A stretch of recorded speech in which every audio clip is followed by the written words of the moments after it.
Today was day 15 of the Karen Read trial. I'm going to give you my daily recap.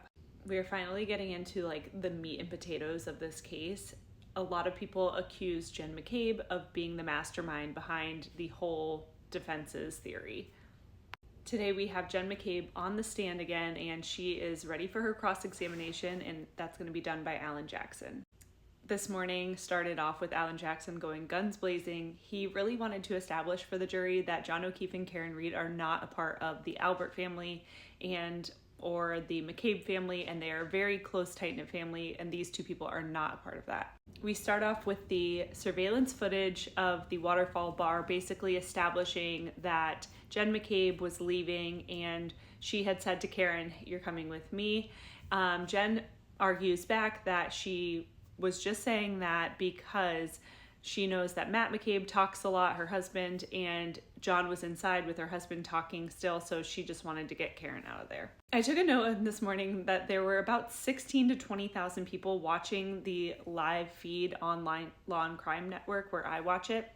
As I mentioned before, during the Murdaugh trial, there were 150 to 200,000 watching daily.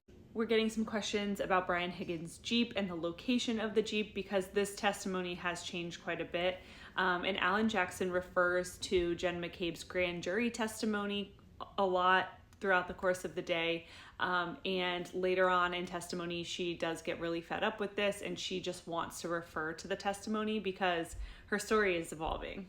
Alan Jackson asks if Jen told her husband Matt about Brian Higgins' Jeep, if they ever discussed it, and wants to know, was this something that you guys were communicating about ahead of time? And she says, yes, we have talked about it. So it's not clear if he is placing the Jeep where it is because of Jen's recollection or because that's what he really remembers. Jen was questioned by the Mass State Police Trooper Proctor, and she gets really flustered during this line of questioning, and at one point she even calls him Proctor Trooper, and that was just an LOL moment for me. Alan Jackson wants to know where this dark SUV was in front of the home, and she says she first observed the SUV parked on the street by the driveway facing the direction of Chapman Street.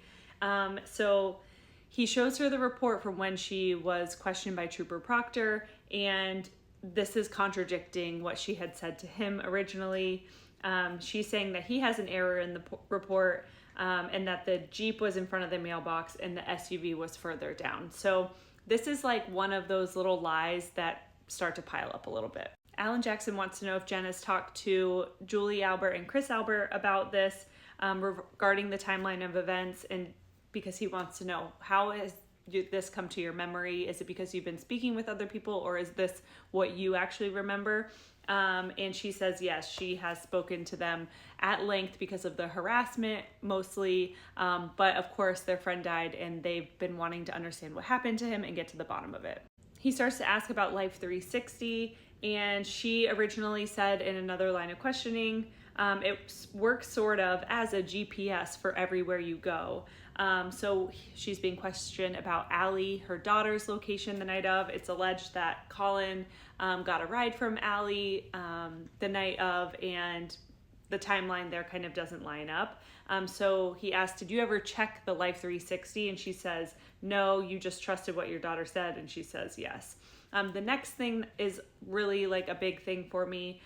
So in the morning on January 29th, when she went into the Alberts' home right after 6 a.m., the dog Chloe, she does not recall if the dog was there. So where was the dog? If you came into your sister and your brother-in-law's house hysterical, and this is a German Shepherd mix, you would think the dog would have been barking. So where was the dog?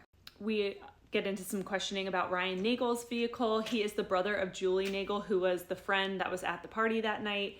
And it comes out that she actually asked Julie Nagel for the text messages between her and her brother, basically just to corroborate what she wanted to say.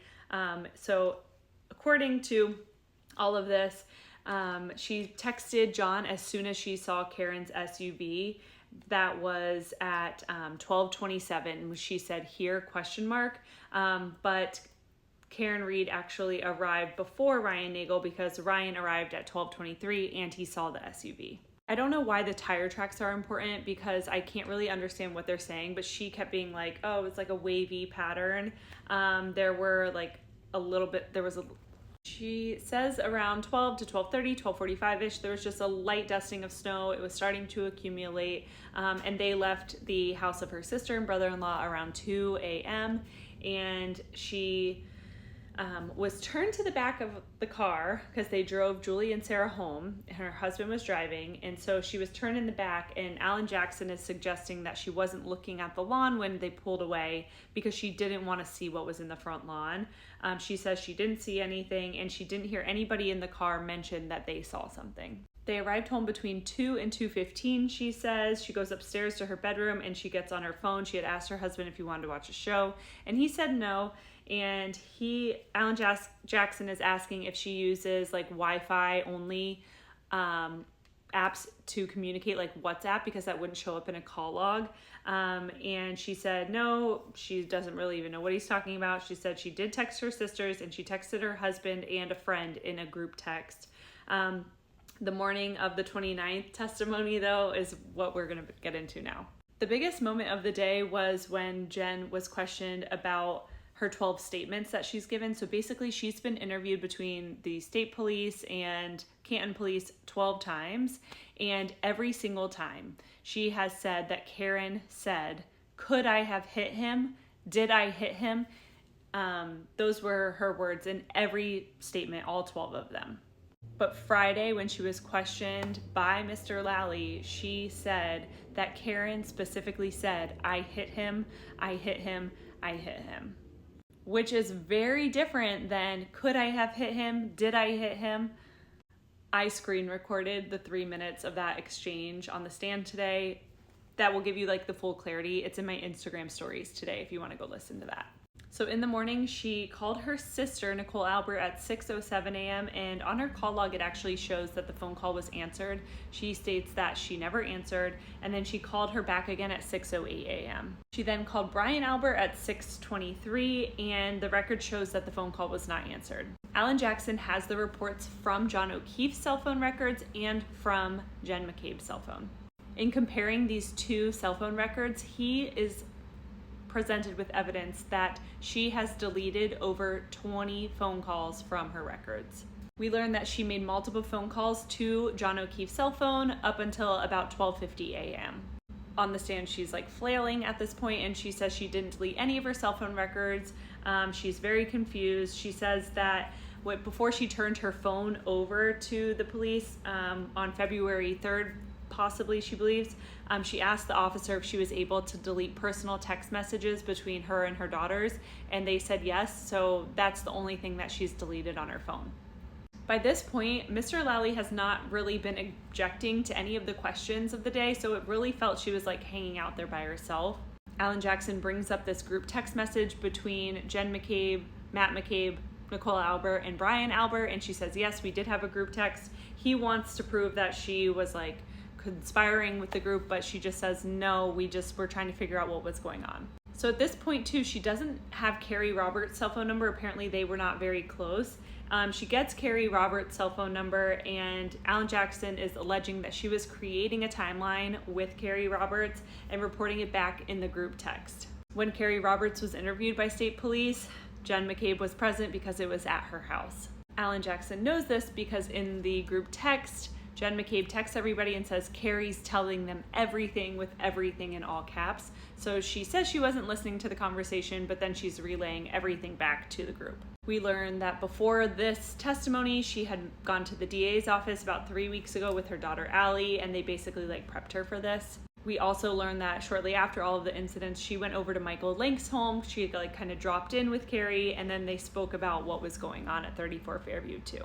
The way the half day ended was with Alan Jackson bringing up those phone calls to John O'Keefe's phone. At 12:14 a.m. was the first call. The last call was at 12:50 a.m. And he asked her, have you ever misplaced your cell phone? And she says, yes. And he says, what do you do in that situation? And she says, I asked my husband to call my phone. And then he asks about why you were calling him. And she says, these were butt dials. So 6 times in the span of 19 minutes, and he's bringing up that if you butt dialed, you'd actually have to hang up the phone too, and then these were not going to his voicemail. So that's all for today. She'll be back on the stand tomorrow for a full day.